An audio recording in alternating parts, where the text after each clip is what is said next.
జయసూర్య గారు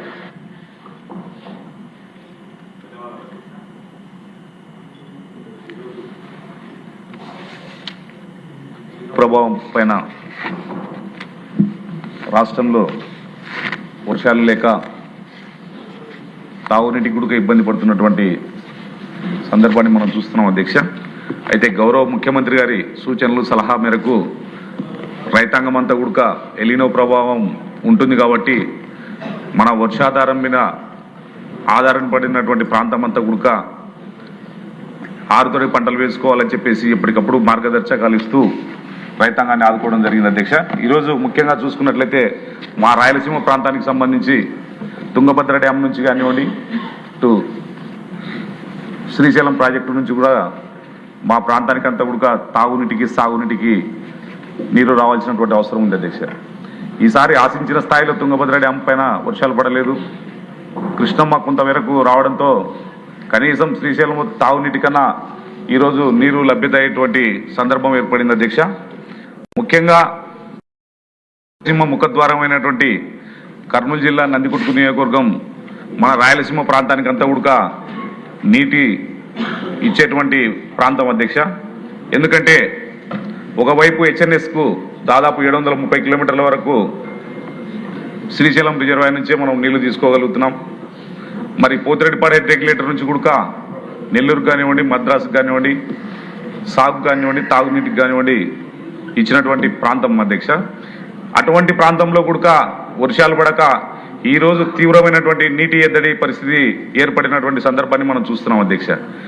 అయితే ఈ పరిస్థితుల ప్రభావాల్లో కూడా ఎక్కడైనా సరే గౌరవ ముఖ్యమంత్రి గారు తాగునీటికి ఇబ్బంది లేకుండా వచ్చినటువంటి శ్రీశైలంలో వచ్చినటువంటి వాటర్ను సక్రమంగా వినియోగించుకొని మన జిల్లాలో కానివ్వండి, రాయలసీమ ప్రాంతానికి అంతా కూడా తాగునీటికి నీటి ఎద్దడి లేకుండా చూడాలని చెప్పేసి ఆదేశాలు ఇవ్వడంతో మొన్ననే కేసు కెనాల్ కూడా మాకు ఒక 360 క్యూసెక్కులు తాగునీటికి అవసరాలకు ఇచ్చారు అధ్యక్ష.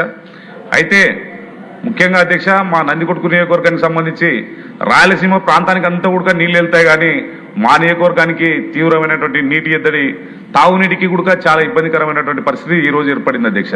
ఎందుకంటే మాకు సుంకేశ్వర రిజర్వాయర్ నుంచి రావాల్సినటువంటి వాటర్ కూడా కర్నూలు పట్టణానికి తాగునీటి అవసరాల కొరకు వినియోగిస్తున్నారు. ఇక మాకు ఎక్కడి నుంచి వాటర్ వచ్చే స్కోప్ లేదు అధ్యక్ష. అంతటికైతే వాటర్ పోతుంది, కానీ ఎస్పెషల్లీ నందికొట్కూరు ప్రాంతానికి తాగునీటికి కూడా చాలా ఇబ్బంది అయినటువంటి పరిస్థితి ఉంది. ఎందుకంటే గతంలో ఇక్కడ అదే జిల్లాలో కలెక్టర్లుగా పనిచేసినటువంటి ఉన్నతాధికారులు కూడా ఉన్నారు, వారికి కూడా తెలుసు అధ్యక్ష. ముఖ్యంగా మా ప్రాంతానికి కేఎస్ కెనాల్లో 50 కిలోమీటర్ల నుంచి 120 కిలోమీటర్ల వరకు కేఎస్ కెనాల్ ఆధారితంగానే తాగునీటికి అంతటి కూడా నందికొట్కూరు పట్టణానికి కానివ్వండి, మిడుతూరు మండలానికి కానివ్వండి, జూపాడు మంగళ మండలం కానివ్వండి, ఈ ప్రాంతానికి పాములపాడు మండలం కానివ్వండి, మేమంతా కూడా కేఎస్ కెనాల్ పైన ఆధారపడినటువంటి తాగునీటికి కూడా ఉన్నటువంటి పరిస్థితి అధ్యక్ష. అయితే ఈరోజు మొన్న మాకు 360 క్యూసెక్కులు గౌరవ ముఖ్యమంత్రి గారు ఇరిగేషన్ శాఖ మంత్రి వర్యులు అనుమతులు ఇచ్చారు. అయితే మాకు ఇంకా కొంత ఇబ్బంది, నీటి తాగునీటి కూడా నింపుకోవడానికి సరైనటువంటి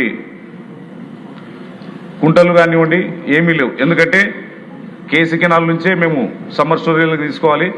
మాకు ఇటువంటి కరువు వచ్చినప్పుడు తాగునీటి అవసరాలు కూడా చెరువులు నింపుకోవడానికి ఆస్కారం లేదు అధ్యక్ష. అయితే మాకున్నటువంటి కేసీ కెనాల్ పైన గ్రావిటీ ఫోర్స్తో ఉన్నటువంటి ఏకైక ప్రాజెక్టు అలగనూరు బ్యాలెన్సింగ్ రిజర్వాయర్ అధ్యక్ష. దాన్ని గత పాలకులు కేవలము టెండర్లలో రివర్స్ టెండరింగ్తోని ఆ పనిని అక్కడే వదిలేశారు. ఈరోజు పెరిగినటువంటి రేట్లకు చూసుకుంటే ప్రభుత్వానికి 36 కోట్లతో మళ్ళీ అనుమతులు కూడా పంపించడం జరిగింది. వాటిని ఇస్తే కూడా మా నందికొట్కు నియోజకవర్గానికి తాగునీటికి కూడా మేము నీటిని నిల్వ చేసుకోవడానికి ఆస్కారం ఉంటుంది. ఎందుకంటే వేసినటువంటి పంటలన్నీ కూడా అంతర పంటలు వేసుకుంటే కూడా వర్షాలు లేక అన్ని పంటలు రైతులందరూ కూడా పాసుకున్నటువంటి పరిస్థితి ఉంది అధ్యక్ష. మరి బ్యాంకర్స్ కానివ్వండి, ఇరిగేషన్ మన అగ్రికల్చర్ అధికారులు కానివ్వండి, సరైనటువంటి కోఆర్డినేషన్ లేక కేవలం కమర్షియల్ క్రాప్స్కి మాత్రమే బ్యాంకులో ఇన్సూరెన్స్లు ఇస్తున్నారు అధ్యక్ష. ఇది ఒకసారి తమ ద్వారా ప్రభుత్వం దృష్టికి తీసుకొస్తున్నాం. ఇది గౌరవ ముఖ్యమంత్రి గారు కూడా దీనికి రైతులకు తగు న్యాయం చేయాలని చెప్పేసి కూడా కోరుకుంటున్నాం అధ్యక్ష. అయితే ఇటువంటి పరిస్థితుల్లో కేవలము కనీసము తాగడానికి కూడా ఇబ్బంది లేకుండా చూసుకోవాలని చెప్పేసి జిల్లా అధికారులకు కూడా ఆదేశాలు ఇవ్వడం జరిగింది. ఇప్పుడున్నటువంటి పరిస్థితుల్లో చాలా వరకు కూడా గ్రౌండ్ వాటర్ కూడా ఇంకిపోయే పరిస్థితి ఉంది అధ్యక్ష.